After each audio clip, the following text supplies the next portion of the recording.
Okay. Yeah. Oh, I don't need this box, do I? You don't, I do though. I'm not as tall as you. I just said I don't need this little box here, back here, but of course the Deputy Prime Minister does. Well, good afternoon, everybody. I'm sorry we couldn't deliver some good weather for this announcement today. It's usually much sunnier and much hotter here in beautiful Dartmouth Cole Harbour. Welcome. If you don't live here yet, I expect you'll be looking for a real estate agent very soon, and you're going to want to move to the Dartmouth Cole Harbour region. You're welcome here. The best kept secret is probably out now. I want to take a quick second just to acknowledge that we are in Mi'kma'ki, the unceded territory of the Mi'kmaq people. And I want to take a moment as well to thank the amazing folks from Armour Transport. Fabulous conversation upstairs, and I want to thank them for being such an important and integral part of our economy. Moving goods, getting goods moving, and such an important topic today. We are, of course, in the Burnside Industrial Park, the economic engine of Atlantic Canada, I like to call it. Thousands of people moving in and out here every day. Over 1,000 companies here in Burnside Industrial Park. And it's a place that has been near and dear to my heart since I was a small boy when my father had a business here just a couple streets down in the late 60s and early 70s. So folks, as the local representative for Dartmouth Cole Harbour, I'm of course proud to have Deputy Prime Minister here today, the Minister of Finance, someone who has a very, very deep understanding of how the economy works and how Canada is doing today in this, some people say very turbulent times, but I couldn't be more proud to have Chrystia here today in Dartmouth Cole Harbour and here in Burnside and at Armour Transport. Folks, please a warm welcome for our Deputy Prime Minister Chrystia Freeland. Thank you.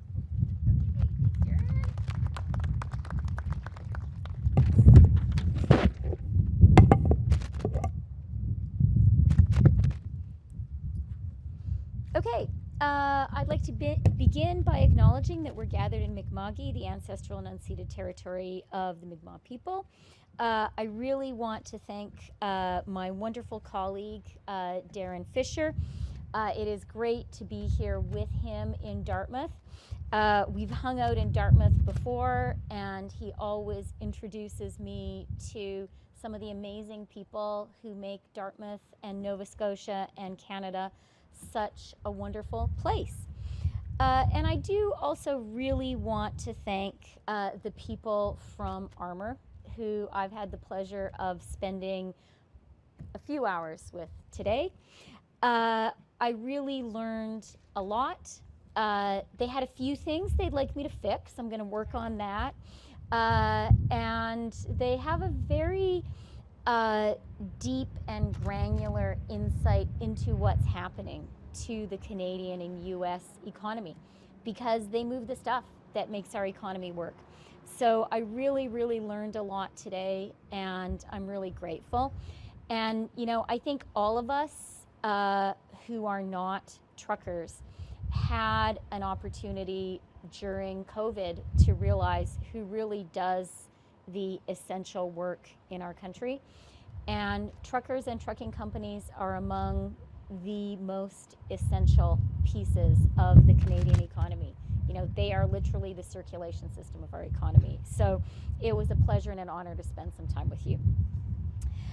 As our economy continues to recover from the COVID recession, strong supply chains will be vital to our economic growth in the months and years to come. Truckers are absolutely vital.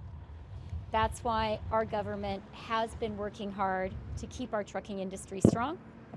We fought very hard to protect NAFTA and Canada's trading relationship with the United States, something that the people here know quite a lot about.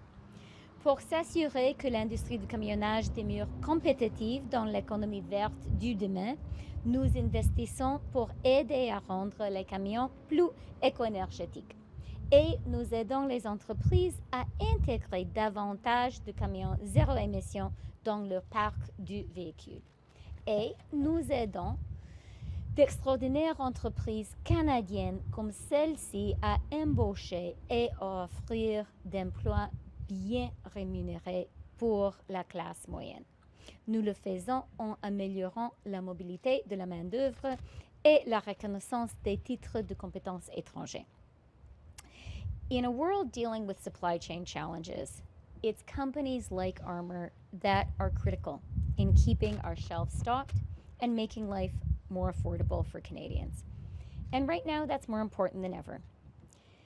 We all know that inflation is making life more expensive for people here in Dartmouth and across the country.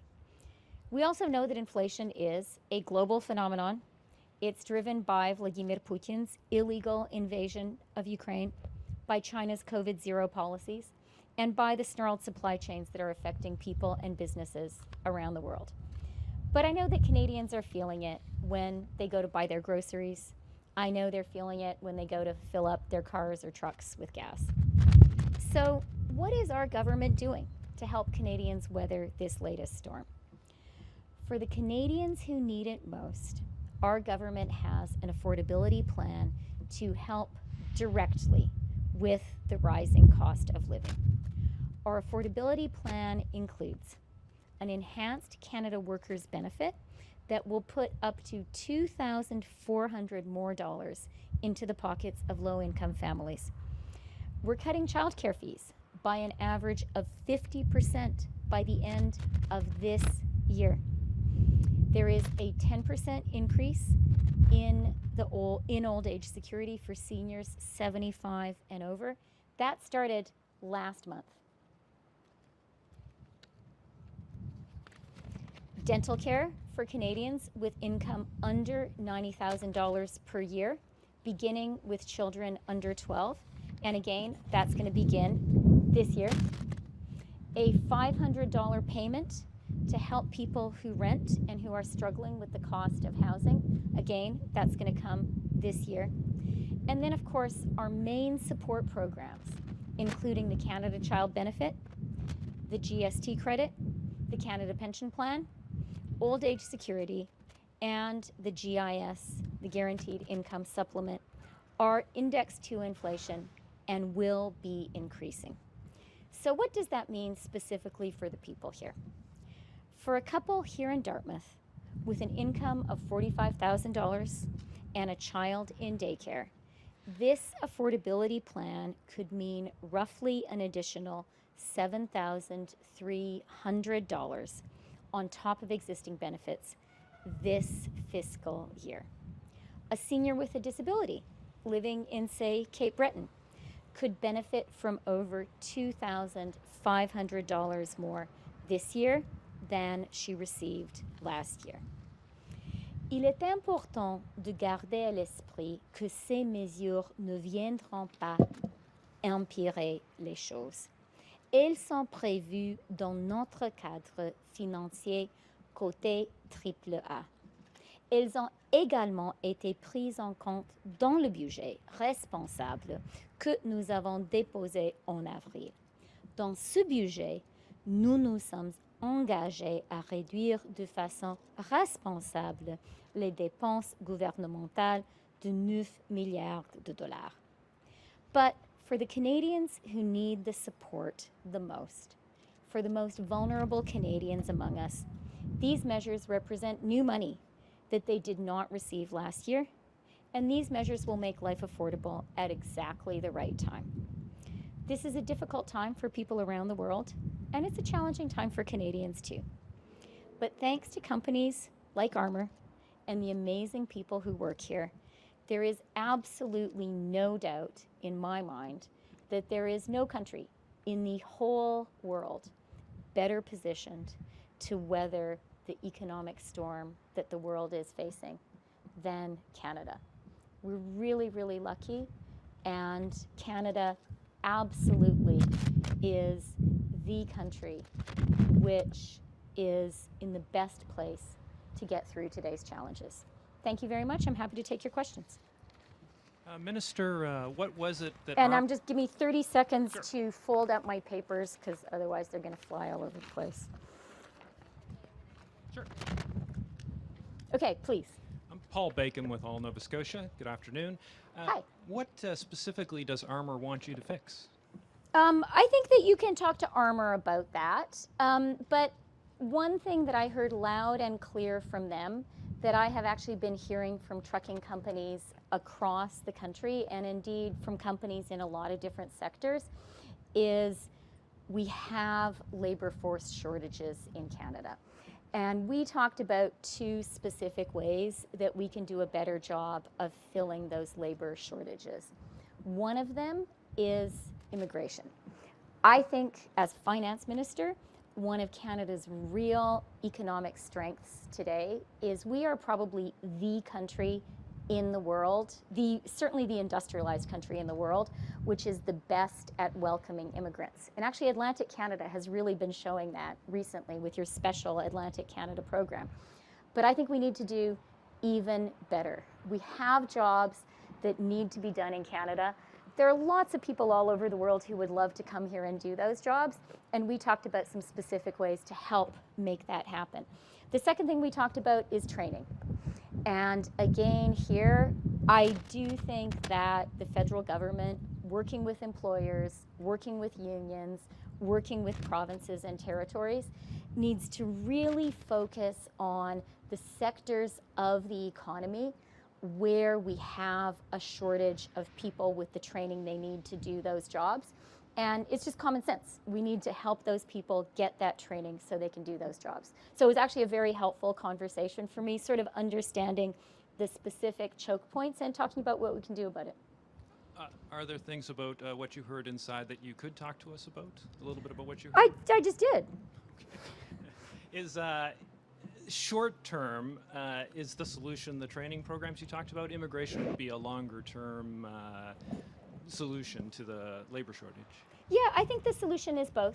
I think we need to make it easier for Canadians, the people who are here already, to get the skills they need to do the jobs that need to be filled.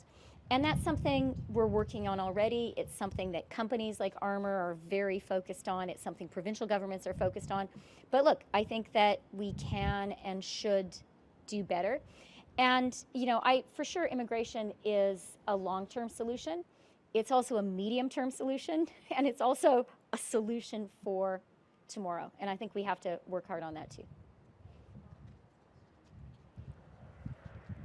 Hi, Dave Laughlin, CBC on behalf of the Parliamentary Bureau. I can't hear you too well, so maybe. Hello? Yeah, thank you. Yeah, Dave Laughlin, CBC News, Parliamentary Bureau. They want to know, you spoke yesterday about how Canada's support for Ukraine hasn't been perfect. Why did our embassy fail to protect its Ukrainian staff when Russia invaded? Wasn't that the least Canada could do? So, look, I think that is a question which the foreign minister has addressed. I will say about Ukraine, I really believe that Canadians want Canada to stand up for Ukraine. I think Canadians understand the stakes. They understand that Ukraine is being so brave and so resourceful in fighting for its sovereignty and democracy. But I think Canadians also understand this is about more than Ukraine. This is about a bigger fight for democracy and the rules-based order around the world. And I do want Canadians to know that I personally and our government absolutely believe that we need to continue to support Ukraine. We need to support Ukraine with money.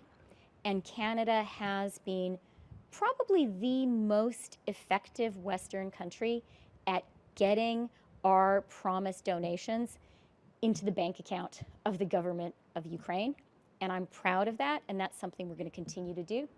We need to support Ukraine with weapons.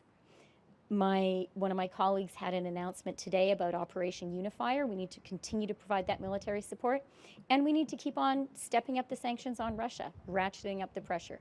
We're going to keep on doing all those three things.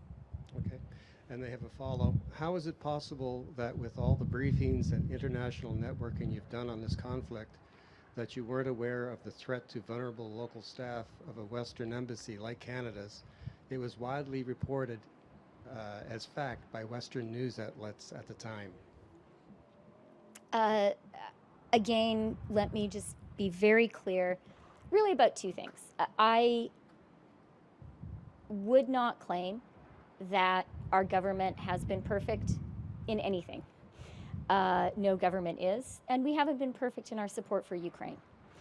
But what Canadians should understand, and what I know the people of Ukraine understand, is we are absolutely committed to supporting Ukraine.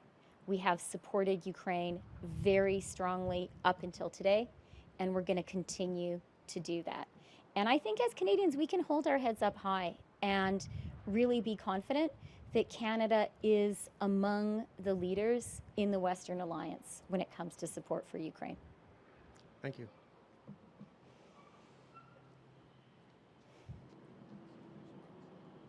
Hi there, Graham Benjamin from Global News here. You just mentioned the cost of living, inflation, such a struggle for Nova Scotians right now. We ask provincial government what they can be doing. They say inflation is something happened globally. We heard you say the same thing, inflation happened globally. The limits of what this federal government can do. What specifically are you looking from the provincial government to do to make the cost of living more affordable for Nova Scotians? What would you like to see the provincial government doing here locally? You know what? I'm going to leave you guys to talk to the provincial government about what the provincial government should be doing to help Nova Scotians. But I will talk about what the federal government should be doing and is doing when it comes to affordability and the cost of living. And I'm going to start with what we shouldn't do. I think that it is very important not to make the problem worse. I am very mindful of the importance of not pouring fiscal fuel on the flames of inflation. And that's why in the budget that I tabled in April, I chose to walk a really fiscally responsible line. That has been reaffirmed by the Parliamentary Budget Officer, who just a couple of days ago came out with a report being very clear on the fiscal sustainability of federal finances. So number one, do no harm. Number two, provide support to the most vulnerable among us. And I've just outlined those programs that are in place now that will be providing new support this year when people need it most. And I think we would all agree that support really is going to the people who are the most vulnerable. It's going to seniors. It's going to families with children. It is going to people who have a job but don't earn very much money. It is going to people who have a challenge with housing affordability. So that's what we're doing. That's what we're focused on. And yeah, just a follow-up question to that. You just mentioned the list of things federal government doing is to make life more affordable here in Nova Scotia. What are the metrics that the federal government's using to define affordable living, and how are you? How is that essentially defined to be living affordably here in Nova Scotia? It's a very good question, and you know what, we do look very closely at the impact of inflation on people who have different levels of income across Canada.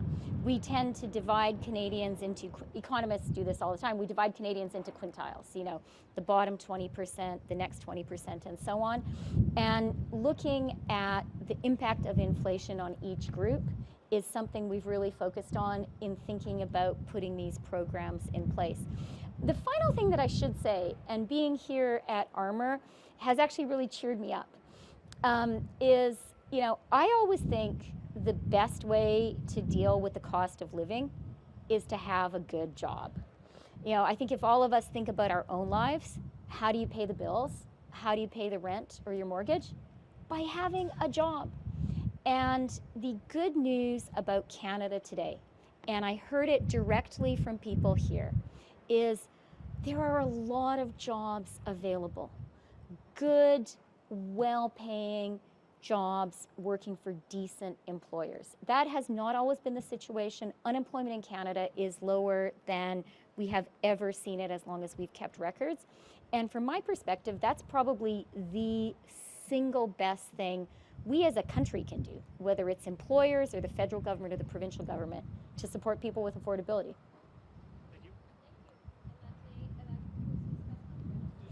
Okay, thank you very much. Harbour want to take up the minister's invitation to speak? Thanks a lot.